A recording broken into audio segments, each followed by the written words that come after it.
Now that you're all set up with downloading Zoom, it's time to test your Zoom. You know that friend that you always get cocktails with in the past Synod assemblies? Well, go ahead, call them, invite them to test out their Zoom with you. It's always more fun with a friend. Zoom has a lot of features. We'll go over the ones that we will be using the most at Synod Assembly. First, we'll start with the camera.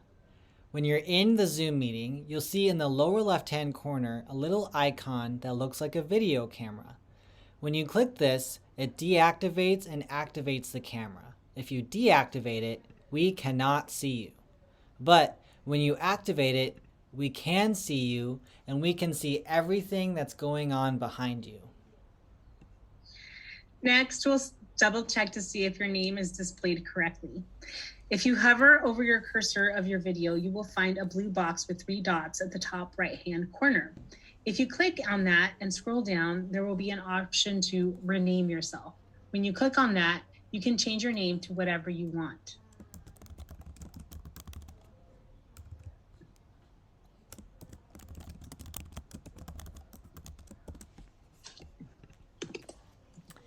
When you fill in your name, please use your full name. We're also asking everyone to use their pronouns. So for example, if you were assigned female at birth and identify with that identity, you may put she, her, hers next to your name.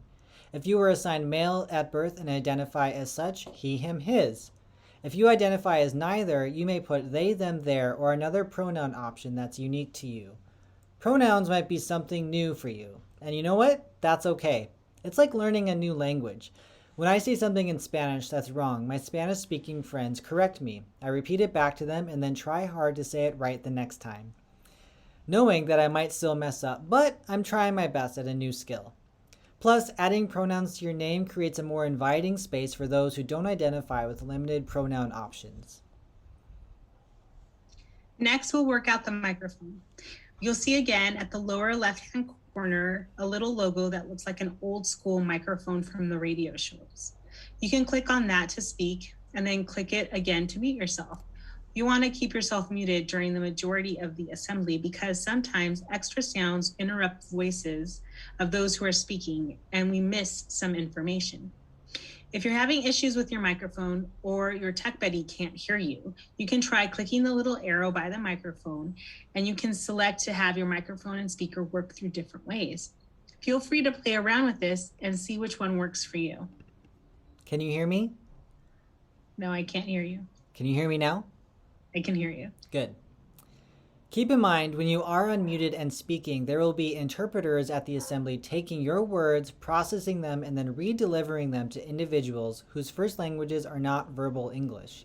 So make sure to speak intentionally.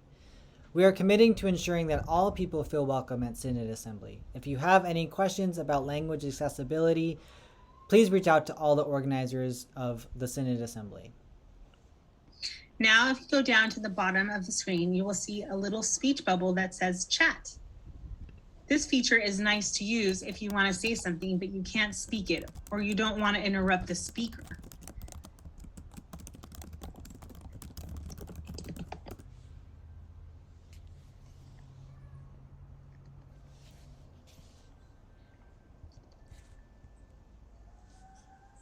Excellent.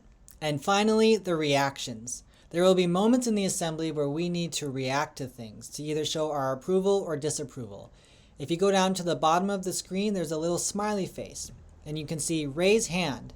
If you click raise hand, this alerts the host that you are raising your hand and you would like to speak. When they call on you, you have to make sure to lower your hand. You can also thumbs up. You can also throw a little confetti if something exciting happens. So let's say this is your first virtual Zoom meeting. I'm going to throw a little confetti your way. Additionally, you should know that there will be interpretation happening at the Synod Assembly, and when the host activates interpretation, there will be a feature at the bottom of the screen that says interpretation, and you can click that and access the language that you would like to access during the meeting.